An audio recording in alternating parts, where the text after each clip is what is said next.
अस्सलामुअलैकुम वरहमतुल्लाहि वबरकातुहू। बिस्मिल्लाहिर्रहमानिर्रहीम। मोहतरम नाज़रीन, आज मैं आपको बताऊंगी कि जैतून के तेल के कितने फ़ायदे हैं और जैतून का तेल कौन सा खाने के लिए इस्तेमाल किया जाता है। जैतून का तेल एक्स्ट्रा वर्जन जो खाने के लिए इस्तेमाल किया जाता है, इसको एक्स्ट्रा वर्जन क्यों कहा जाता है? जिस तेल को गर्मी आने से पहले पहले फल को निचोड़ कर निकाला जाए, उस तेल को एक्स्ट्रा वर्जन कहा जाता है। और ये तेल दूसरे जैतून के तेल से ज़्यादा अहम है और खाने के लिए भी बहुत ज़बरदस्त है। ये हाजमे को दुरुस्त करता है, दिल को ताकत देता है। जिन लोगों के जोड़ वगैरह तकलीफ करते हैं, उनके लिए भी ये बहुत ही ज़बरदस्त है। सेहत के लिए बहुत ही कारआमद है। इसी तरह ये जिस्म की जिल्द के लिए और बालों के लिए बहुत ज़्यादा ज़बरदस्त है। बालों को घना भी करता है, लंबा भी करता है और काला भी करता है।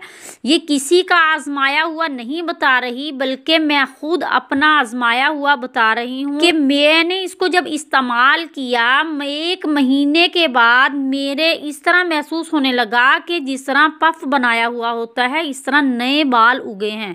यानी नए बाल घने हुए हैं। यानी बाल उसके साथ घने भी होते हैं और लंबे भी होते हैं और काले भी होते हैं। मेरे बाल तो पहले बुसीदा से थे। और ये पट्ठों को मजबूत करता है।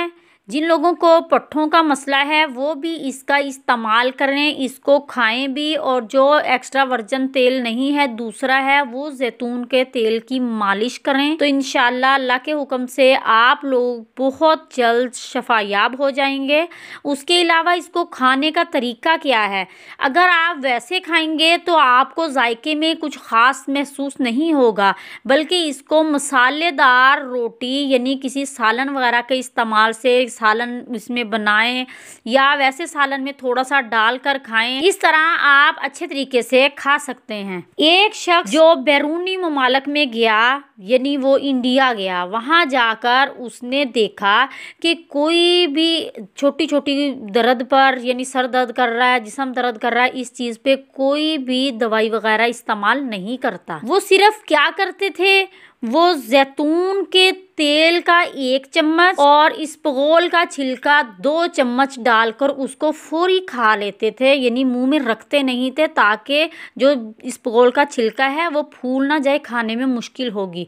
जल्दी जल्दी उन्होंने खा लेना। उन्होंने कहा कि आज दिन तक हमने ये छोटी छोटी जो बीमारियां हैं उनका खात्मा इसी के साथ किया है। लिहाजा अगर आप लोगों को इस तरह की कोई तकलीफ हो तो इसका इस्तेमाल करें। इंशाल्लाह अल्लाह के हुक्म से आप बहुत जल्द शफायाब हो जाएंगे। ये है भी घरेलू टोटका और सस्ता भी है। मिलते हैं अगली वीडियो में। मजीद ऐसी वीडियोस देखने के लिए मेरे चैनल को सब्सक्राइब करें, साथ वाले बेल आइकन को जरूर क्लिक करें, ताकि हर आने वाली वीडियो आपको सबसे पहले मिल सके।